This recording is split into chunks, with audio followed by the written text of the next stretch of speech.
بسم الله الرحمن الرحيم.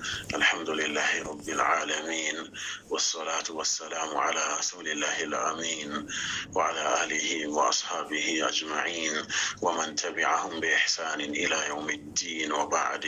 السلام عليكم ورحمة الله وبركاته. يومنا رانا الجمعة دايا قوتن ذو الحجة، هجرانا دا شكرا دبو ديدا داقين هدو دا 45 watan Zulhijja shine wata na 12 a cikin jerin kalandar watannin musulunci, wanda ya daidai da yau 7 ga watan Jun miladiya shekara ta 2024. hadisin yau an Anas bin Malik radiyallahu anhu qala ma ra'aytu ahadan kana arhama bil iyali min rasulillahi sallallahu alaihi wa sallam, rawahu Muslim. hadisin yau an karbo shi daga babban sahabi Anas bin Malik al-Khazraji al-Ansari, yarda Allah ya tabbata a gare shi da sauran sahabban manzon Allah sallallahu alaihi wa sallam gabaki daya. Wannan babban sahabi Anas bin Malik shine rawaito yace ma ra'aytu ahadan kana arhama bil iyali min rasulillahi sallallahu alaihi wa sallam, ban taba ganin wani mutumin wanda ya kasance mai tausayi sosai zuwa ga iyalan shi kamar manzon Allah, tsira da amincin Allah su kara tabbata a gare shi.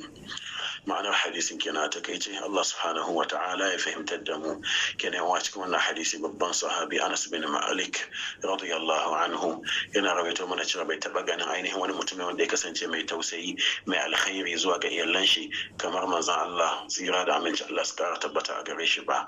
haka nan kuma ya zo a cikin wani hadisi da ba annabi sallallahu alaihi wasallam ya ce khayrukum li ahlihi wa ana khayrukum li ahli, mafi alkhairi daga cikin ku shine wanda ya fi zama alkhairi zuwa ga iyalan shi. haka nan kuma duka cikin ku ne wanda ya fi zama alkhairi zuwa ga ainihin iyalaina.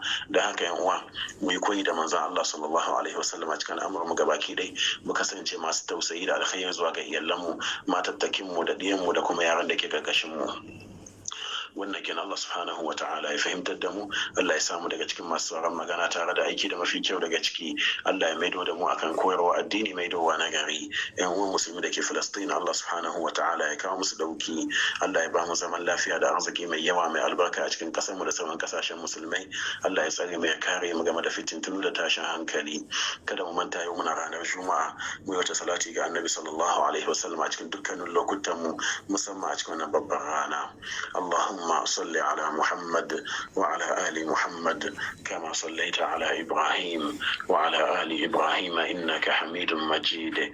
اللهم بارك على محمد وعلى آل محمد كما باركت على إبراهيم وعلى آل إبراهيم إنك حميد مجيد. حكانكم مكرنت سورة الكهف متفي جمعة دوري والقدر حاليا بايا موي وانكا موي أدو موسى تراري ونغا مزاكينا ما تاكم حرام ne su fita cikin ado da turare.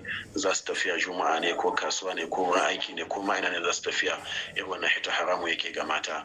idan ado da turare za su yi sai su shi a cikin gidajensu. sannan kuma yan idan ya sauƙaƙa mu tafi juma'a ƙasa, tafiya ƙasa ya fi ƙarin lada.